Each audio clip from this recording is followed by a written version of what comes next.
Pemirsa, meskipun sebagian besar jemaah haji melempar jumroh, namun ada juga yang memilih ke Mekah untuk rangkaian ibadah tawaf, sa'i hingga tahalul. Tapi nantinya tetap akan melaksanakan ibadah lempar jumroh. Botak. Ya, botak. Botak. Ini botak. Malaysia ke Indonesia? Indonesia. Bismillahirrahmanirrahim. Staf khusus Presiden Bidang Pembinaan Generasi Muda dan Pekerja Seni Raffi Ahmad mengunggah dirinya sendiri saat melakukan tahalul usai menjalani seluruh prosesi ibadah haji. Tanpa ragu ia memotong semua rambut hingga kepalanya pelontos tanpa sehelai rambut pun. Ia menarasikan dalam unggahannya rambut boleh hilang, tapi semoga dosa-dosa juga ikut gugur satu persatu. Alhamdulillah habis melaksanakan rukun haji, bagaimana Kang Anda? Di unggahan selanjutnya, Raffi Ahmad nampak bersama Menteri ESDM Bahlil Lahadalia yang juga sudah selesai melaksanakan tahalul. Sementara jemaah haji Indonesia pagi ini juga sudah bergerak menuju lokasi lempar jumroh Akabah. Ritual ini mengenang kisah Nabi Ibrahim alaihi salam yang menolak godaan syaitan saat menjalankan perintah Allah Subhanahu wa Ta'ala. Usai melempar jumroh, sebagian jemaah melanjutkan ke Mekah untuk tawaf dan sa'i dan akhiri dengan mencukur rambut atau tahalul. Sebelumnya jemaah haji Indonesia bersama jutaan jemaah haji lainnya berada di Musdalifah usai wukuf. Pergerakan dimulai setelah waktu maghrib secara bergelombang. Di Musdalifah jemaah menginap atau mabit lalu mengumpulkan kerikil yang digunakan untuk melempar jumroh di Mina. Di Musdalifah pula, jemaah biasanya mengambil tempat di area terbuka untuk menggelar karpet maupun kasur sebagai tempat istirahat mereka.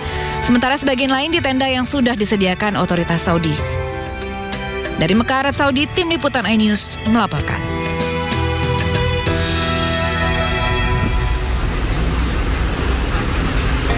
Pemirsa, cuaca panas ekstrim dan jauhnya rute berjalan kaki menuju ke Jamarat menjadi ujian berat bagi fisik jemaah haji Indonesia di kawasan Mina. Untuk mengantisipasi jatuhnya korban akibat sengatan panas, petugas haji bergerak cepat untuk bagikan cairan oralit kepada setiap jemaah yang melintas. Pemandangan sibuk terlihat di sepanjang jalur menuju lokasi pelontaran jumroh di kawasan Mina, Arab Saudi. Tim promosi kesehatan dari petugas penyelenggara ibadah haji atau PPIH terus bersiaga memantau kondisi fisik para tamu Allah. Suhu udara yang menyengat membuat banyak jemaah haji kedapatan jatuh pingsan di tengah perjalanan. Mereka mengalami dehidrasi berat akibat terlalu lelah berjalan kaki untuk melontar jumroh. Sebagai langkah penyelamatan, petugas membagikan botol air mineral yang telah dicampur dengan serbuk oralit agar bisa langsung dikonsumsi. Selain itu, petugas juga rutin menyemprotkan air ke wajah jemaah untuk menurunkan suhu tubuh secara instan. Karena kami hari ini menemukan banyak sekali pingsan. Itu disebabkan karena mereka dehidrasi dan terkena sengatan panas. Ditambah jemaah kita banyak yang usia, jadi risiko dehidrasinya makin tambah besar. Seperti itu. Jadi sebaiknya jangan tunggu haus, minum sedikit-sedikit. Cairan oralit ini terbukti sangat efektif untuk mengembalikan elektrolit tubuh yang hilang bersama keringat. Direktur Jenderal Bina Penyelenggaraan Haji dan Umroh, Puji Raharjo, turut turun langsung mengawal proses edukasi kepada jemaah di lapangan. Ini jamaah selama ada... Bapak, pelan-pelan saja Bapak. Ini harus banyak air minum. Kemudian supaya air minum itu terserap dengan tubuh dengan baik, maka Orang kayak nggak sempat tadi nggak sempat kayaknya. Orang nggak bakalan sempat deh. Ini dibikin, akan dibikinin dia. Contohnya begini Bapak Ibu sekalian. Ini saya bawa air minum. Ini botolnya kita buka. Nah, bentar dulu coba. Ini buka dulu Mbak. Ya. Nah, lagi. Ini diminum. Habis itu dikocok. Nah, dikocok. Terus cara minumnya sedikit-sedikit ya, jangan sekaligus. Bismillahirrahmanirrahim. Jemaah pun diimbau untuk selalu menggunakan payung dan tidak menunggu haus untuk minum agar ibadah tetap lancar dan aman. Bagi jemaah lansia dan berisiko tinggi, Kemenhaj menyediakan golf car untuk mengantarkan jemaah dari tenda di Mina menuju ke Jamarot. Hal ini untuk mengantisipasi jemaah kelelahan dalam perjalanan di tengah teriknya matahari. Dari Makkah, Arab Saudi, Ika Kesuma, Sindo News, Media Center Haji melaporkan. Pemirsa, potensi jemaah haji tersesat di kawasan Mina sangat tinggi akibat jauhnya rute dan identiknya jalur menuju ke Jamarat. Mengantisipasi krisis orientasi tersebut, petugas penyelenggara ibadah haji menyiagakan 10 pos jaga dan juga armada mobil golf untuk mengamankan pergerakan jemaah asal Indonesia.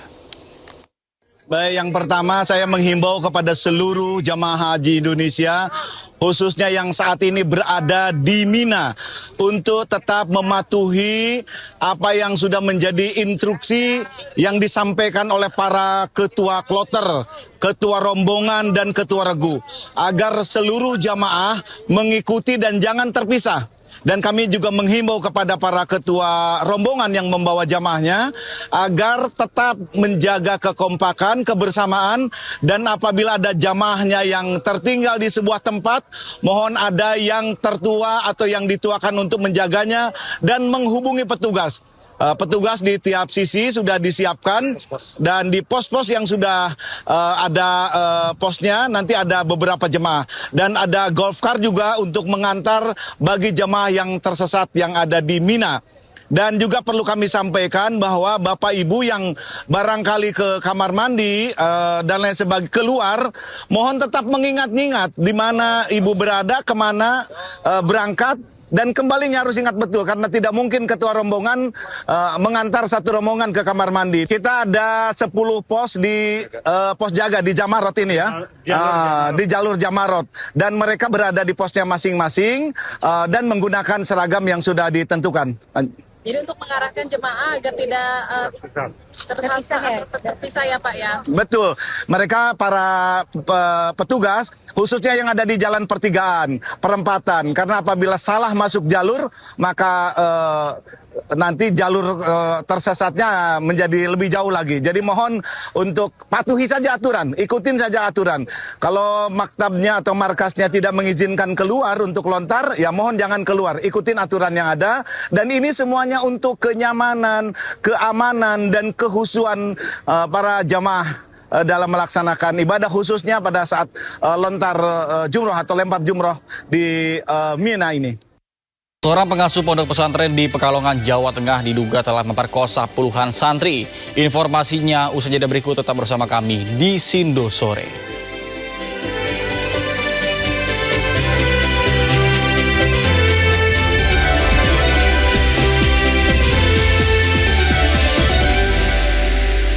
Terima kasih Anda masih bersama kami di Sindo Sore bersama saya, Nata Arman. Pemirsa, lagi-lagi dunia pendidikan tanah air kembali tercoreng. Kali ini, seorang pengasuh pondok pesantren di Pekalongan, Jawa Tengah diduga telah memperkosa puluhan santri. Seorang pengasuh pondok pesantren di Pekalongan, Jawa Tengah diduga telah mencabuli puluhan santri.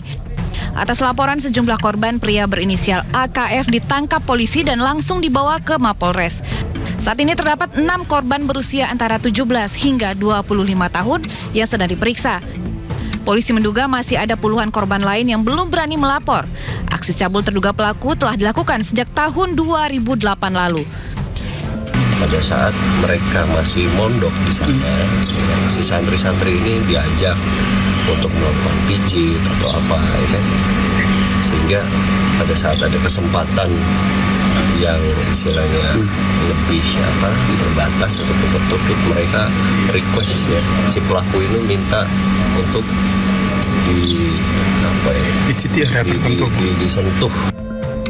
Sebelumnya, ulah AFK terungkap setelah salah seorang santriwati mengaku hamil tanpa laki-laki. Namun, setelah diselidiki, kehamilan itu disebabkan ulah cabul seorang pengasuh pondok tempat ia menuntut ilmu. Dari Pekalongan, Jawa Tengah, Suryono Soekarno, iNews melaporkan.